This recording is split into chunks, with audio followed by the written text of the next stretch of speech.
மறுபடியும் ஒரு நிகழ்ச்சியில் உங்களை சந்திப்பதில் பெருமகிழ்ச்சி அடைகிறோம். எரேமியா தீர்க்கதரிசி எப்படியாக தேவனுக்கு கீழ்ப்படிந்து இஸ்ரவேல் ஜனங்களுக்கு தேவ வார்த்தையை கொடுத்து வந்தார் என்று நாம் தியானித்து வருகிறோம். அது கிருபையின் காலம் அல்ல, பரிசுத்த ஆவியானவர் அருளப்படாத காலம். தான் சொல்ல போவது சரியா என்று சோதித்து பார்க்க வேதம் அவர்களிடத்தில் கிடையாது. ஆனாலும் தான் தேவன் மீது கொண்ட அன்பு மற்றும் விசுவாசத்தினால் மட்டுமே எரேமியா தனக்கு கொடுக்கப்பட்ட கர்த்தருடைய வார்த்தைகளை ஜனங்களுக்கு கூறி வந்தார். அது எவ்வளவு கடின வார்த்தைகளாக இருந்தாலும் உள்ளதை உள்ளது என்றும் இல்லதை இல்லது என்றும் கூறினார். இன்றும் எரேமியா தீர்க்கதரிசன புத்தகம் மூலம் தேவன் நமக்கு என்ன கூறப்போகிறார் என்று பார்ப்போம்.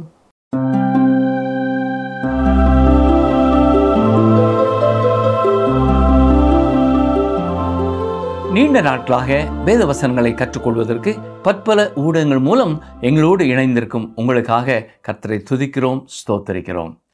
நீங்கள் வேதத்தை அறிமுகம் செய்த உங்கள் நண்பர்கள், உறவினர்கள் தொடர்ந்து கர்த்தருடைய வசனத்தை கற்றுக்கொள்கிறார்களா என்பதை கேட்டு பார்த்திருக்கிறீர்களா? கர்த்தருடைய வேதத்திலே பிரியமாயிருக்கிற மனுஷன் பாக்கியவான். இந்த 10ஆம் அதிகாரத்தோடு எரேமியா தேவாலயத்தின் வாசலில் நின்று கொடுத்த செய்தி நிறைவடைகிறது. 10 முதல் 12 அதிகாரங்களிலே நியாயப்பிரமாண புத்தகம் கண்டெடுக்கப்பட்ட பின் நடைபெற்ற சீர்திருத்தங்களை குறித்தும் எழுப்புதலை குறித்தும் நாம் பார்க்கிறோம். தேவாலயத்திலே நியாயப்பிரமாண புத்தகம் கண்டெடுக்கப்பட்டது. அரசனான யோசியாவின் வாழ்க்கையில ஒரு பெரிய தாக்கத்தை ஏற்படுத்தியது. இதனால் தேவன் அந்த ஜனங்களை குறித்து வைத்திருந்த நோக்கத்திலிருந்து ஜனங்கள் எப்படி விழுந்து போனார்கள், எவ்வளவு தூரம் கர்த்தரை விட்டு அவர்கள் தூரம் போய்விட்டார்கள் என்பதை யோசியா உணர்ந்தான். இந்த உண்மை அவனுக்கு ஒரு பெரிய அதிர்ச்சியையே கொடுத்தது. அவன் பெரிதும் ஒரு மாற்றம் பெற்றான். தேவனுக்கு ஊழியம் செய்வோம் என்று இஸ்ரவேல் ஜனங்களை மீண்டும் தேவனோடு உடன்படிக்கை செய்ய வழி நடத்தினான். எரேமியா 10ஆம் அதிகாரத்திலே ஜனங்கள் தேவனுக்கு பதிலாக மற்றுமொன்றை வைத்திருக்கிறதை பார்க்கிறோம். எப்பொழுதுமே இவர்கள் தேவனுக்கு பதிலாக மற்றுமொன்றை பற்றி கொண்டிருந்தார்கள். உண்மையான தேவனை பற்றி கொண்டு அவருக்கு பணிவிடை செய்யாத எவனும் அவரை வைக்க வேண்டிய இடத்திலே மற்றும் ஒரு காரியத்தை வைத்து கொண்டிருக்கிறான். ஒருவேளை அவன் தன்னைத்தான் வைத்துக் கொள்ளலாம். அவனே அவனுக்கு கடவுளாகிறான். இன்றும் தங்களை தாங்களே வழிபடுகிற மக்கள் அநேகர் இருக்கிறார்கள். அப்படிப்பட்டவர்களின் சிந்தனை எப்பொழுதும் அவர்களை பற்றியதாகவே இருக்கும். இன்னும் சிலர் பணத்தை ஆராதிக்கிறார்கள். இவர்கள் செல்வந்தராவதற்கு உண்மையற்ற பல வழிகளை பின் செல்ல விருப்பமுள்ளவர்களாய் இருக்கிறார்கள். இன்னும் சிலர் பேர் புகழை கடவுளாய் கொண்டிருக்கிறார்கள். அதற்காக தங்கள் மதிப்பு மரியாதை எல்லாவற்றையும் இழக்கவும் ஆயத்தமாயிருக்கிறார்கள். ஆம், கர்த்தருக்கு பதிலாக மனிதன் வைத்துக்கொள்ளும் பல கடவுள்கள் உண்டு. இதை குறித்து தான் எரேமியா இங்கே பேசுகிறார். கவனிங்கள், வாசிக்கிறேன். எரேமியா 10ஆம் அதிகாரம் முதல் 2 வசனங்கள். இஸ்ரவேல் வீட்டாரை, கர்த்தர் உங்களுக்கு சொல்கிற வசனத்தை கேளுங்கள். புறஜாதிகளுடைய மார்க்கத்தை கற்றுக்கொள்ளாதிருங்கள். வானத்தின் அடையாளங்களாலே புறஜாதிகள் கலங்குகிறார்களே என்று சொல்லி நீங்கள் அவைகளாலே கலங்காதிருங்கள்.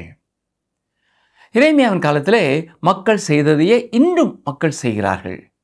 ராசி பலன்களை பார்த்து தங்கள் வாழ்க்கையை மாற்றி அமைத்துக் கொள்ள முயற்சி செய்கிறார்கள். இது மிகவும் உண்மையானது என்று பலர் நம்புகிறார்கள். புறஜாதிகளுடைய மார்க்கத்தை கற்றுக்கொள்ளாதிருங்கள் என்று கர்த்தர் சொல்லியிருக்கிறார். இன்று அதிகமாக வெளியிடப்படும் ராசி பலன் போன்ற காரியங்கள் கர்த்தரை அறியாத பின்னணியத்திலிருந்தே உண்டானவை. எரேமியா 10ஆம் அதிகாரம் 3, 4 வசனங்கள். ஜனங்களின் வழிபாடுகள் வீணாயிருக்கிறது.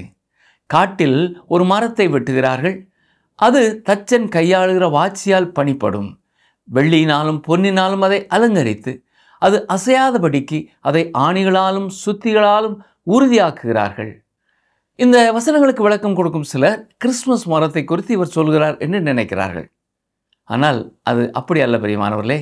அந்த நாட்களிலே கர்த்தரை விட்டு பின்வாங்கி போன இஸ்ரவேல் ஜனங்கள் பின்பற்றின விக்கிரக வணக்கத்தை குறித்தே எரேமியா பேசுகிறார். அவருடைய வணக்கம் வீணானதாய் இருக்கிறது என்கிறார். அவர்கள் வெளியே போய் ஒரு மரத்தை வெட்டுகிறார்கள். தங்கள் மனதில் உள்ள ஒரு உருவமாக அதை செதுக்குகிறார்கள். பின்னர் அது கீழே விழுந்து விடாதபடி ஆணி அடித்து விடுகிறார்கள் என்று கூறுகிறார்.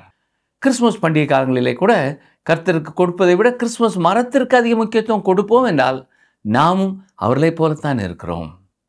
மேலும் கிறிஸ்துமஸ் காலங்களிலேயும் பலர் தங்களே வணங்குகிறவர்களாக இருக்கிறார்கள். அது எப்படி என்று கேட்கிறீர்களா? தங்களுக்கே எல்லாம் வேண்டும் என்று பல பொருட்களை வாங்குவதிலே மிகவும் பொருளாசை நிறைந்தவர்களாய் மாறிவிடுகிறார்கள். பொருளாசையும் விக்கிரக வணக்கத்திற்கு சமம் என்றுதான் பரிசுத்த வேதம் தெளிவாய் கூறியிருக்கிறது. எரேமியா 10:6 பாருங்கள். கர்த்தாவே, உமக்கு ஒப்பானவன் இல்லை, நீரே பெரியவர், உமது நாமமே வல்லமையில் பெரியது. பிரியமானவர்களே, கர்த்தரை வேறு எந்த ஒரு காரியத்துடனும் நாம் ஒப்பிட முடியாது.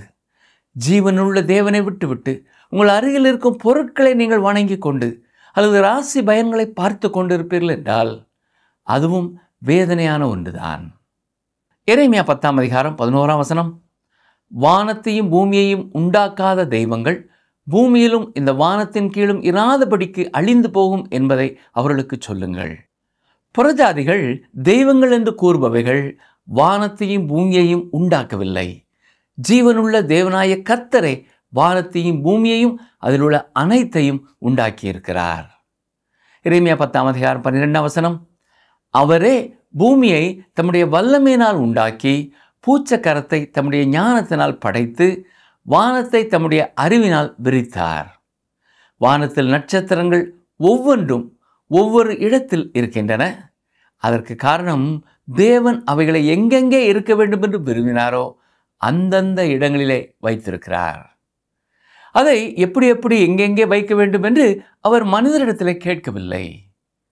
எரேமியா சொல்வது போல முற்காலத்திலே மரங்களை வெட்டி நட்டு அவற்றை வணங்கியவர்களை குறித்து ஏன் இப்படி செய்தார்கள் என்று நீங்கள் யோசிக்கலாம். நாம் எல்லாரும் நாகரிகமானவர்கள், அறிவு படைத்தவர்கள் என்று கூறலாம். என்றாலும் ராசி பலன்களை பார்க்கிற ஆயிரக்கணக்கான பணம் கொடுப்பவர்கள் இன்றும் உண்டு. குறி கேட்பது, கைரேகை பார்ப்பது போன்ற எல்லா செயல்களையும் கர்த்தர் வெறுக்கிறார். இந்நாட்களிலே அறிவில் பெருத்தவர்கள் தான் இருக்கிறார்கள் என்று நீங்கள் கூறுவீர்கள் என்றால் அவர்களும் ஏன் ஜீவனுள்ள தேவனை இன்னமும் கண்டுகொள்ளவில்லை? யோசித்து பாருங்கள். எரேமியா 10:23 கர்த்தாவே, மனுஷனுடைய வழி அவனாலே ஆகிறதல்லவென்றும் தன் நடைகளை நடத்துவது நடக்கிறவனாலே ஆகிறதல்லவென்றும் அறிவேன். எந்த மனிதனும் தேவனுடைய வார்த்தையில் வெளிப்படுத்தப்பட்டுள்ளதை விட்டு விலகி நடக்க முடியாது. எப்பொழுது ஒரு மனிதன் கர்த்தருடைய வார்த்தையை விட்டு திரும்புகிறானோ அப்பொழுது அவன் தவறான பாதையிலே செல்கிறான். அதுதான் மனிதனின் இயற்கை குணம். ஒரு சிறு குழந்தை கரம் பிடித்து யாராவது அழைத்து சென்றால் அந்த குழந்தை நேர் பாதையை விட்டுவிட்டு அங்குமிங்கும் செல்லவே அது இழுக்கிறது. அப்படித்தான் நாமும் கர்த்தருடைய வார்த்தையை விட்டுவிட்டு நடக்க முயற்சிக்கிறோம் என்றால் நம்முடைய பாதைகள் தவறானதாகவே இருக்கும். நம்மை நாமே வழிநடத்தி செல்ல முடியாது. எல்லாவற்றையும் அறிந்த தேவனையே நாம் எல்லா காரியங்களுக்கும் சார்ந்திருக்கிறோம். நமது வாழ்க்கையிலே ஒவ்வொரு பகுதியையும் வழிநடத்துகிறவர் கர்த்தரே. எரேமியா 11 முதல் 13 வரை உள்ள பகுதியிலே எப்படி இஸ்ரவேல் ஜனங்கள் வனாந்தரத்தில் தேவனோடு செய்த உடன்படிக்கைக்கு கீழ்ப்படியாமல் சென்றார்கள் என்பதை கூறியிருக்கிறார். இங்கே நியாயப்பிரமாண புத்தகம் ஜனங்களுக்கு வாசிக்கப்பட்ட பின்னர் எரேமியா கொடுக்கும் செய்தியை பார்க்கிறோம். யாத்ராமும் 20 இஸ்ரவேல் ஜனங்களுக்கு தேவன் 10 கட்டளைகளை கொடுத்த பின்னர் இன்னும் சில நியாய விதிமுறைகளை, அதாவது கீழ்ப்படியாதவர்களுக்கு கொடுக்கப்படும் தண்டனைகளை குறித்தும் அவர் பேசியிருக்கிறார். இந்த காரியங்களை குறித்து தான் எரேமியா வலியுறுத்துகிறார். நமது நடைமுறை வாழ்க்கை குறித்து சொல்லப்படும் காரியங்கள், நமது அயலகத்தாரை எப்படி நாம் நடத்துகிறோம் என்பது தொடர்பானவை மற்றும் நாம் நம் வியாபாரத்தை எப்படி நடத்துகிறோம் என்பதையும் எப்படிப்பட்ட சமுதாய வாழ்க்கை வாழுகிறோம் என்பதையும் குறித்தே அவர் பேசியிருக்கிறார். அருமையானவர்களே, நீங்கள் சபைக்கு செல்கிறவர்களாக இருக்கலாம். ஆனால் உங்கள் சொந்த மனைவிகளை விட்டுவிட்டு மற்ற இளம் பெண்களை தேடி செல்கிறீர்களா? இப்படி செய்து கொண்டே கர்த்தருடைய பணியையும் செய்யலாம் என்று நினைக்கிறீர்களா? நீங்கள் தேவனை விட்டு வெகு தூரமாய் சென்று விட்டீர்கள் என்பதை எரேமியா விளக்குகிறார். சிலர் அடிப்படை கொள்கைகளை குறித்து நாம் சரியாக இருக்க வேண்டும் என்று பேசுகிறார்கள். ஆனால் நாம் எப்படிப்பட்ட வாழ்க்கை வாழுகிறோம் என்பதும் அதை போன்றே முக்கியமானது. நீங்கள் எவ்வளவு உண்மை உள்ளவர்களாக இருக்கிறீர்கள்? உங்கள் வாழ்க்கையில் எவ்வளவு சுத்தமாக இருக்கிறீர்கள்? இதைத்தான் எரேமியா முக்கியத்துவப்படுத்துகிறார். நாம் உண்மையற்றவர்களாக இருப்போம் என்றால் ஆண்டவர் முன் மண்டியிட்டு இன்னும் அதிகமாக நாம் அவருடனே நடக்க வேண்டியதின் தேவையை உணர்ந்து கொள்வோம். எரேமியாவின் காலத்திலே ஜனங்கள் அப்படி செய்யவில்லை. இந்த நாட்களிலேயும் அப்படி செய்ய முன் வருகிறவர்கள் மிகச் சிலரே. கவனிங்கள், தொடர்ந்து வாசிக்கிறேன். எரேமியா 11 1 2 வசனங்கள். கர்த்தராலே எரேமியாவுக்கு உண்டான வசனம். நீங்கள் கேட்டு யூதாவின் மனுஷருக்கும் எருசலேமின் குடிகளுக்கும் சொல்ல வேண்டிய உடன்படிக்கையின் வார்த்தைகளாவன. இங்கே உடன்படிக்கை என்று ஏன் சொல்லப்பட்டிருக்கிறது? தேவாலயத்தை சுத்தம் செய்யும் பொழுது நியாயப்பிரமாண புத்தகம் கண்டெடுக்கப்பட்டது. அதை ஜனங்களுக்கு வாசித்த பொழுது யோசியா ராஜா இஸ்ரவேல் ஜனங்களின் மூப்பர்களையும் எருசலேமின் மூப்பர்களையும் அழைத்து தேவனோடு ஒரு உடன்படிக்கை செய்யும்படியாய் செய்தான். கர்த்தருடைய இந்த வார்த்தைக்கு நாங்கள் கீழ்ப்படிவோம் என்று அவர்கள் வாக்கு பண்ணினார்கள். அதுதான் அவர்கள் தேவனோடு செய்த உடன்படிக்கை. கவனிங்கள், வாசிக்கிறேன். எரேமியா 11 வசனம். நான் உங்கள் பிதாக்களை இருப்பு காலவாயாகிய எகிப்து தேசத்திலிருந்து புறப்பட பண்ணின நாளிலே அவர்களுக்கு கற்பித்த இந்த உடன்படிக்கையின் வார்த்தைகளை கேளாத மனுஷன் சபிக்கப்பட்டவன் என்று இஸ்ரவேலின் தேவனாய கர்த்தர் உரைக்கிறார் என்று அவர்களுக்கு சொல்லு. அவர்கள் நியாயப்பிரமாணத்தை கண்டுபிடிக்கும் முன் அவர்கள் தேவனுடைய கட்டளைகளை அறியாமல் இருந்தார்கள். இப்பொழுது அவர்கள் அதை அறிந்திருக்கிறபடியால் அவருடைய பொறுப்பு மிகவும் அதிகம். இங்கே கர்த்தர் சொல்வது என்ன? இந்த உடன்படிக்கையின் வார்த்தைகளை கேளாத மனுஷன், அதாவது கீழ்ப்படியாத மனிதன் சபிக்கப்பட்டவன். இதை குறித்து ஒரு ஊழியர் கூறும் பொழுது, நான் ஒழுங்காக ஆலயத்திற்கு வந்து போதகருடைய வார்த்தையை கேட்டும் அதை குறித்து நான் செயல்படாமல் இருப்பேன் என்றால், அதைவிட உலகத்தின் ஏதாவது ஒரு மூலையிலே கடவுளை அறியாதவனாய் ஒரு விக்கிரகத்தை வணங்கி கொண்டிருந்தால் கூட பரவாயில்லை என்று சொல்கிறார். அப்படிப்பட்ட ஒரு மனிதனை குறித்து கூட தேவன் கரிசனைப்பட்டு அவனுக்கு நற்செய்தியை கொண்டு வருவார். தேவாலயத்திற்கு வந்தும் கர்த்தருடைய வார்த்தையை கேட்டும் சுசேஷத்தை புறக்கணிப்பவர்களை தேவன் நியாயம் தீர்ப்பார். எரேமியாவின் சொந்த ஊரான ஆனதோத்தின் மக்கள் எரேமியாவை புறக்கணித்ததை குறித்து கூறி இந்த அதிகாரம் நிறைவடைகிறது. எரேமியா 11 19 முதல் 21 வசனம் வரை பாருங்கள். வாசிக்கிறேன். மரத்தை அதன் கனிகளோடும் கூட அழித்து போடுவோம் என்றும், அவன் ஜீவனுள்ளோருடைய தேசத்தில் இராமலும் அவன் பேர் இனி நினைக்கப்படாமலும் போக அவனை சங்கரிப்போம் என்றும் எனக்கு விரோதமாய் ஆலோசனை பண்ணினார்கள் என்பதை அறியாதிருந்து நான் அடிக்கப்படுவதற்கு கொண்டு போகப்படும் சாதுவான ஆட்டுக்குட்டியைப் போல இருந்தேன்.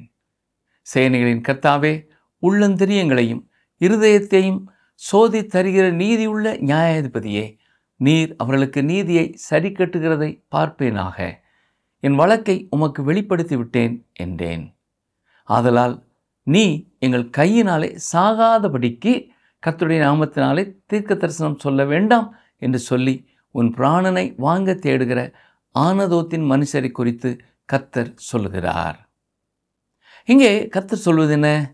இனி நீ ஆனதோத் மனிதர்களோடு கூட பேசி பயனில்லை. அவர்கள் உன்னை புறக்கணித்து விட்டார்கள். அவர்கள் உன்னை கொல்ல நினைக்கிறார்கள். இனி இவர்களுக்கு நீ தீர்க்க தரிசனம் சொல்ல வேண்டாம் என்கிறார். இன்றும் சில சபைகள் கர்த்தருடைய காரியங்களுக்காய் உறுதியாய் நிற்பதில்லை.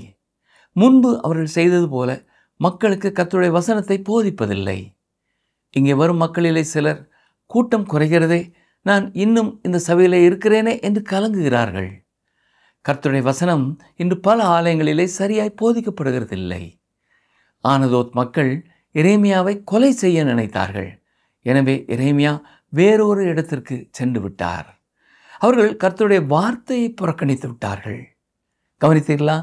எரேமியா கர்த்தருக்காக உறுதியாய் நின்ற பொழுது எரேமியா விலைக்கிரயம் கொடுக்கக்கூடிய ஒரு சூழ்நிலை வந்தது. இது அவரின் உள்ளத்தை உடைத்தது. தன் சொந்த ஊரை விட்டு அவர் வெளியேறினார். யோவான் 4 44 வசனத்தையும் வாசிக்கிறேன். ஒரு தீர்க்கதரிசிக்கு தன் சொந்த ஊரிலே கனமில்லை என்று இயேசு தாமே சொல்லியிருந்தார். நாசரேத் மக்கள் இயேசுவின் சத்தத்திற்கு செவி கொடாததால் அவர் தனது தலைமைச் செயலகத்தை கப்பர்நகூமுக்கு மாற்ற வேண்டியதாக இருந்தது. இதைத்தான் அன்று எரேமியாவும் செய்ய வேண்டியது வந்தது. பொதுவாக இன்று நாம் கேட்கும் செய்தியை விட வித்தியாசமான ஒரு செய்தியை எரேமியா அன்று ஜனங்களுக்கு கொடுத்தார். இன்று நீங்கள் கவனித்து பார்ப்பீர்கள் என்றால், இயேசுவிடம் வாருங்கள், உங்களுக்கு புதிய ஒரு ஆள் தத்துவம் தருவார், உங்களை செல்வந்தராக்குவார், உண்மையாகவே நீங்கள் செழிப்பாய் இருக்க போகிறீர்கள் என்பது போன்ற செய்திகளைத்தான் அதிகமாக நாம் கேட்கிறோம். ஆனால் இது எரேமியாவின் செய்தி அல்ல. தேவனிடத்திலே திரும்ப வேண்டுமென்றால் அது உங்களை பாதிக்கும். ஆனால் நீங்கள் புறக்கணிக்கும் அத்தனையையும் விட தேவனுடைய உறவு ஆசீர்வாதமானதாக இருக்கும் என்பதுதான் எரேமியாவின் செய்தி. தேவனையே சேவிக்க யூதா ஒரு உடன்படிக்கை செய்தாலும் அங்கே ஏற்பட்ட எழுப்புதல் மேல்மட்டமான ஒரு சீர்திருத்தமாக மட்டுமே இருந்தது. எரேமியாவின் செய்தியை கேட்டு ஒரு சிலர் மட்டுமே உண்மையாய் மனம் திரும்பினார்கள். எரேமியா 11ஆம் அதிகாரம் 6ஆம் வசனம் பாருங்கள். அப்பொழுது கர்த்தர் என்னை நோக்கி, நீ யூதாவின் பட்டணங்களிலும் எருசலேமின் வீதிகளிலும் இந்த வார்த்தைகளை எல்லாம் கூறி இந்த உடன்படிக்கையின் வார்த்தைகளை நீங்கள் கேட்டு அவைகளின்படியே செய்யுங்கள். இப்படி எரேமியா கூறினாலும் தேசம் சீரழிவுக்கு நேராய் சென்று கொண்டிருந்தது. ஏற்பட்ட எழுப்புதலுக்கு பின் ஆவிக்குரிய காரியங்களில் இருந்த நாட்டம் குறைந்தது. யோசியா ராஜாவே பயங்கரமான ஒரு காரியத்தை செய்தான். எகிப்தின் மன்னனான நேகோவுக்கு எதிராக யுத்தம் செய்ய புறப்பட்டான். அவர்கள் மெகிதோவிலே யுத்தம் செய்தார்கள். மரிக்கும் அளவிற்கு காயப்பட்டான். அவனுக்காக எரேமியா புலம்பல் பாடியதை 2 நாளாமும் 35ஆம் அதிகாரம் 25ஆம் வசனத்தில் பார்க்கிறோம். வாசிக்கிறேன். எரேமியா யோசியாவின் மேல் புலம்பல் பாடினான். சகல பாடகரும் பாடகிகளும் இந்நாள் வரைக்கும் தங்கள் புலம்பல்களில் யோசியாவின் மேல் பாடுகிறார்கள். அவைகள் இந்நாள் வரைக்கும் இஸ்ரவேலிலே வழங்கி வருகிறது. அவைகள் புலம்பலின் புத்தகத்தில் எழுதியிருக்கிறது. எரேமியா மிகவும் அழுதார். ஏனென்றால் ஜனங்கள் மீண்டும் விக்கிரக ஆராதனைக்குள்ளே திரும்பி விடுவார்களே என்றும் ஒழுக்கக்கேடான வாழ்க்கைக்குள் சென்று விடுவார்களே என்றும் எரேமியாவுக்கு தெரியும். அப்படியே ஆயிற்று. ஜனங்களுக்கு கேட்க விருப்பமில்லாத ஒரு செய்தியை எரேமியா கூற வேண்டியதாக இருந்தது. எரேமியாவின் செய்தியை அவர்கள் புறக்கணித்தது மட்டுமல்ல, எரேமியாவையும் கொலை செய்ய வகை தேடினார்கள். எனவேதான் தன் சொந்த ஊரான ஆனதோத்தை விட்டு வெளியேற வேண்டியது வந்தது. யோசியா ராஜா உயிரோடு இருந்திருந்தால் எரேமியாவை பாதுகாத்திருப்பார். ஆனால் இப்பொழுது யோசியா இல்லை. தொடர்ந்து யோவாகாஸ் அரசனானான். ஆனால் அவன் 3 மாதங்கள் மட்டுமே அரசாண்டான். பின் எகிப்தின் ராஜாவாகிய நேகோ யோயாக்கீமை யூதாவின் மேல் அரசனாக்கினான். இப்பொழுது யோயாக்கீம் எகிப்திற்கு வரி கட்ட வேண்டியது இருந்தது. எனவே ஜனங்கள் மேல் கடுமையாக வரி விதித்தான். பின் எகிப்தின் ராஜாவை பாபிலோனிய ராஜாவான நேபுகாத்நேச்சார் தோற்கடித்தபடியால் யோயாக்கீம் பாபிலோன் ஆட்சியின் கீழ் வந்தான். இது 3 ஆண்டுகளுக்கு மட்டும் தொடர்ந்தது. எரேமியா எவ்வளவோ கூறினாலும் இந்த அரசன் பாபிலோனுக்கு எதிராக கலகம் செய்தான். பிரியமானவர்களே, இன்று நாம் கற்றுக்கொண்ட வசனங்களிலிருந்து நம் உள்ளத்தில் பதித்து கொள்ள வேண்டிய சத்தியம் இதுதான். கர்த்தர் நம்முடைய பாவங்களை சுட்டி காட்டும் பொழுது உண்மையான இருதயத்தோடு கர்த்தரிடத்திலே நாம் மனம் திரும்ப வேண்டும். மேல் மட்டத்தில் மட்டுமல்ல, உள்ளத்தின் ஆழத்திலிருந்து அவர் வெறுக்கும் காரியங்களை அப்புறப்படுத்த தீர்மானம் செய்வோமா? தூய ஆவியானவர் நமக்கு துணை செய்ய காத்து கொண்டிருக்கிறார். உண்மையாய் தம்மை நோக்கி கூப்பிடுகிற யாவருக்கும் கர்த்தர் சமீபமாயிருக்கிறார். ஜெபம் செய்வோமா? துதிகளின் மத்தியிலே வாசம் பண்ணுகிற எங்கள் அன்பின் ஆண்டவரே, இந்த நாளிலேயும் நாங்கள் கற்றுக்கொண்ட நம்முடைய வசனங்களுக்காக நன்றி செலுத்துகிறோம். நியாயப்பிரமாண புத்தகத்தை வாசிக்க கேட்டாலும் மக்கள் முழு இருதயத்தோடு மனம் திரும்பாமல் இருந்ததைப் போல வேத வசனங்களை கற்றுக்கொள்ளும் நாங்கள் அரைகுறை மனம் திரும்புதலோடு நின்று விடாமல் உள்ளத்தின் ஆழத்திலிருந்து நீர் வெறுக்கும் காரியங்கள் அத்தனையும் புறக்கணிக்க அப்புறப்படுத்த எங்களுக்கு தூய ஆவியானவரின் துணை வேண்டும் என்று சொல்லி ஜெபிக்கிறோம். இப்பொழுது என்னோடு சேர்ந்து ஜெபிக்கிற ஒவ்வொரு சகோதரனுக்கும் ஒவ்வொரு சகோதரிக்கும் உடைய பரிசுத்த ஆவியின் பலனை தாரும், தைரியத்தை தாரும், பாவத்தை எதிர்த்து நிற்கும் கிருபைகளை தாரும். இந்த நாளும் இந்த வாரமும் இந்த மாதமும் அவருடைய வாழ்க்கையிலே வெற்றியின் நாட்களாக இருக்கட்டும். இயேசு கிறிஸ்துவின் நாமத்தினாலே வேண்டிக் கொள்கிறோம் பிதாவே, ஆமென்.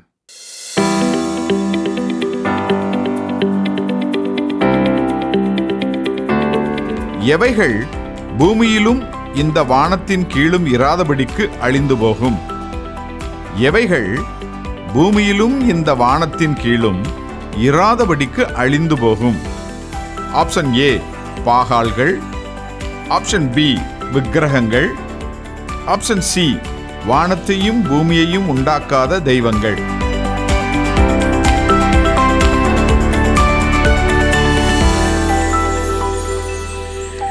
நேயர்களே, இன்றைய தியானம் உங்களுக்கு பிரயோஜனமாக இருந்திருக்கும் என்று நம்புகிறோம்.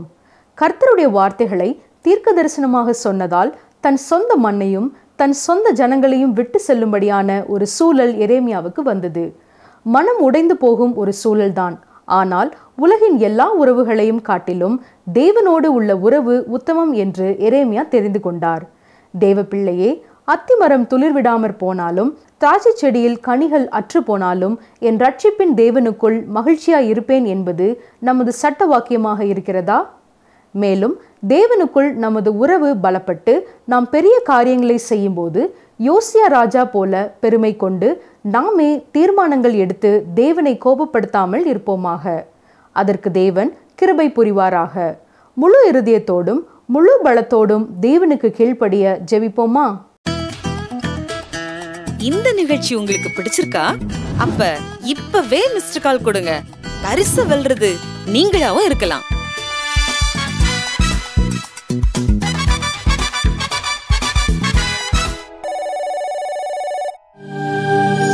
தெய்வ வாக்கு.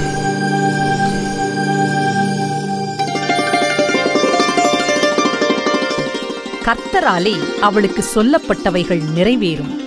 லூக்கா 1:45.